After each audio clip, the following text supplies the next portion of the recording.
Bloodborne! Ugh.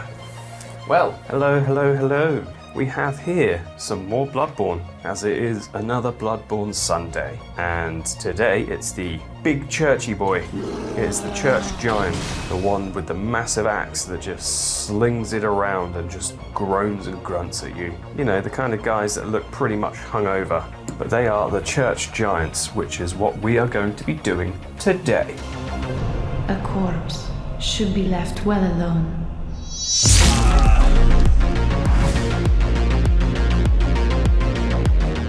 So, to begin with, I'm going to be doing some zenithal highlighting, just so I can get a nice base of shading and highlighting that we can work with. So there we are. That's what it looks like after zenithal highlighting. It's a very cool effect, which I like to do quite often. So you get that nice contrast, and sort of like darker underneath, lighter on top. And that'll help us a lot going along with adding our shadows and our highlights onto this cloak.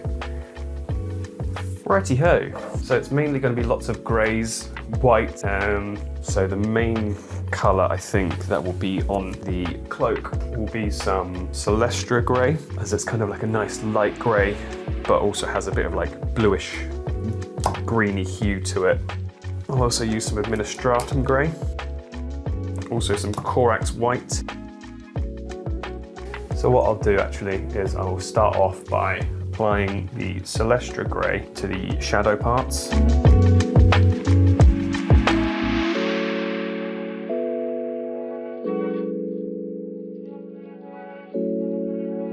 Okay, so I have the sort of like main tone of Celestra grey. Now I'm going to add in some Corax white, which will be the brightest part, and I'm going to add it on the top parts of the cloak. So Corax white, and just going to go over all these sort of like main highlight areas.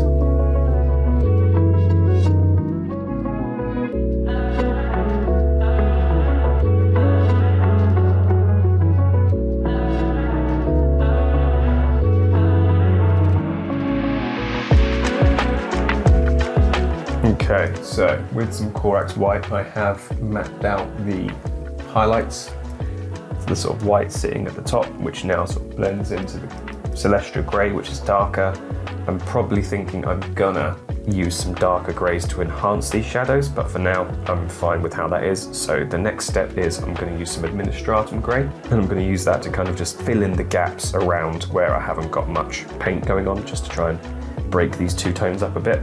And then we'll move on and add some darker shadowing in. So taking some Administratum grey, I'm basically just going to fill in gaps in and around these two colours, just to give them a little bit of variation. So there we are with some Administratum grey. We've got the sort of shades blending in together quite nicely now. So what I'm going to do is actually, I'm going to darken them down ever so slightly. Some Mechanicus Standard grey. To do that, very small amounts of it, because I don't want to overpower the bright tones that we've got, but I do think the shadows need a little bit of something extra to bring them out a bit. And there's a very thin layer of Mechanicus Standard grey, and just target the deep lying recesses and just kind of blend them out into the lighter tones that we've got. Okay, so there we are, with some Mechanicus Standard grey added into the shadows, which I think does add a fair bit, you know. So next up, that will take a little while. Next, let's do his little hat. And to do his little hat, I'm going to use some contrast paint. And the contrast paint I shall use for his hat will be some of this Basilicanum grey.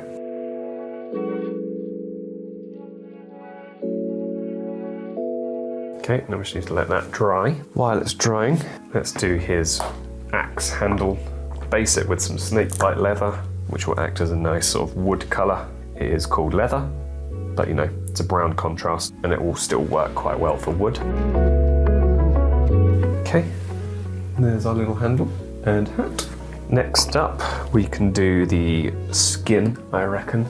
Now the skin is quite hollow, it's quite dead, so I'm going to use some Skaven Blight Dinge as the base. Start with the little face. Okay, so there's the skin base with some Skaven Blight dinge. I am going to now highlight the skin, and I'm going to do that with some more of our Administratum Grey, and I'm going to sort of pick out all the areas on the skin that will be highlighted, so around the face, like the nose, the brows, anything kind of facing up, so the tops of the cheekbones, around the eye sockets and the chin, like so. It looks kind of hilarious right now, but we'll blend it later. Same for the chest. There are some sort of like ribs and things that we can pick out and highlight. Same for the stomach. There's not going to be many parts to highlight because it's very sunken in, but we still want to generate some lighting on it. So the sort of raised parts of the muscles. Here we are. Probably can't see it too well, but we've got some highlights on the skin. And what I will do is I'll just add in a tad of Abaddon Black, and I'll just go over some deep shadows, just to sort of bring them out a bit so they don't sort of fade away and sort of get lost in this sort of like transition between skin and cloak. There's our little man. So next up we'll be doing some of the sort of shredded trousers. I'm going to do it with some Xandri dust. So I'm just going to start detailing in these trousers, I guess they are.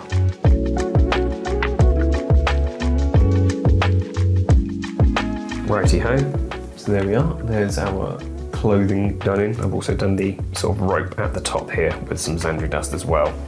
And to make things a little bit easier for ourselves, I'm going to use a wash of Seraphim Sepia over this Xandri dust, just to give us a little bit of contrast and shading. And it can kind of sink into all the little recesses and all the little gaps around the material, just to boost it up a bit. Give it a bit more saturation and sort of like makes it look a bit older, a bit more worn. There we go, coming along quite nicely. So next, gonna just dust on a little bit of dry brushing onto the hat, which I'm just gonna use a little bit of Dawnstone, brighten it up a tad. And then I'll do the same with some Longbeard Grey. Very cool, very nice. So we have the bell and the weapon left to do. And the bell kind of looks goldy. There's a little bit of Retributor armor.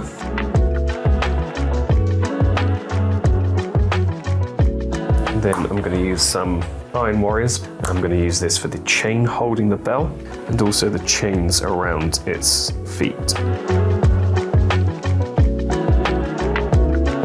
Very cool. I'm going to add a dab of Agrax Earthshade to the bell, dull it down a bit so we can edge highlight some stuff onto it. Yeah, it's coming along quite nicely, I think. So next up will be to do the axe, and I think we can pretty much safely say it's done. So for the axe, I am going to attempt some sort of NMM, which is always a risky move, but you know, we'll give it a go. I'm thinking I'm going to be putting blood on it anyway, so you know, fingers crossed.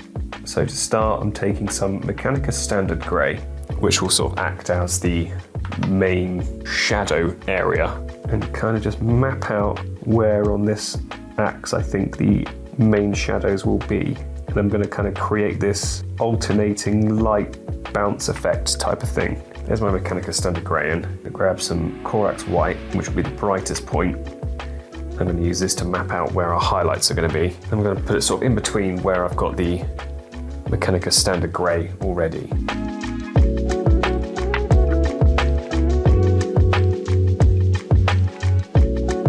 Okay, so there's our sort of like mapped out highlights and shadows. We've sort of got this sort of like bounce effect on the bottom here, dark here and light on this side, and one side of light on the front facing bit here. So now it's just a case of now adding the mid-tone, which will be the Administratum Grey.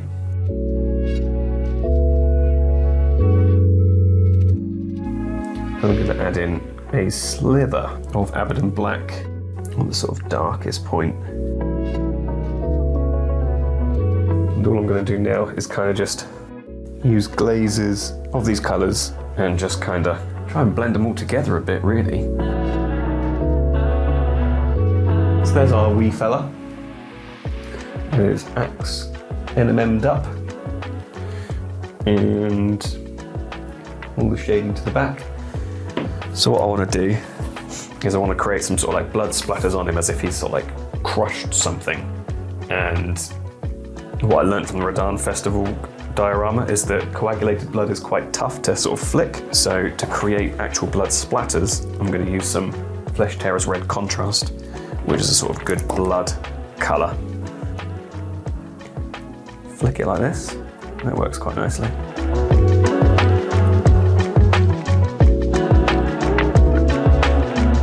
Kind of like that. Kind of a cool looking effect. Quite like that. But now I can take my coagulated blood and I can use this to kind of build up some actual realistic blood. I kind of want it sort of hanging off the bottom of the sort of cloak as if it was kind of dipped in a little pool of blood.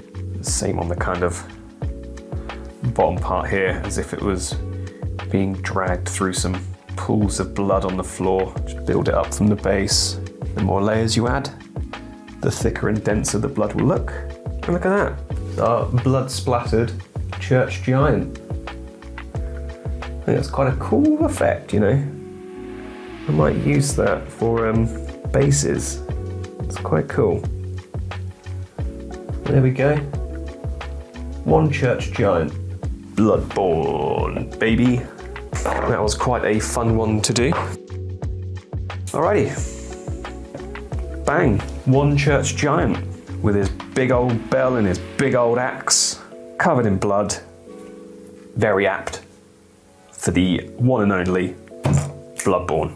And that about does it for this one, so I hope you enjoyed it. But yeah, that sort of does it from me, and I'll leave it there, and I will catch you all next time. Bye-bye. Yep, thank you so much everyone for joining me again for another Bloodborne Sundays. I hope you enjoyed today's episode of going through the Church Giant. If you did enjoy today's episode, please leave a like, drop a comment below, and smash that subscribe button if you haven't already. And be sure to stick around next Sunday as we will be doing even more Bloodborne models. But until then, that's it from me. Peace out, gang, and don't you dare go hollow.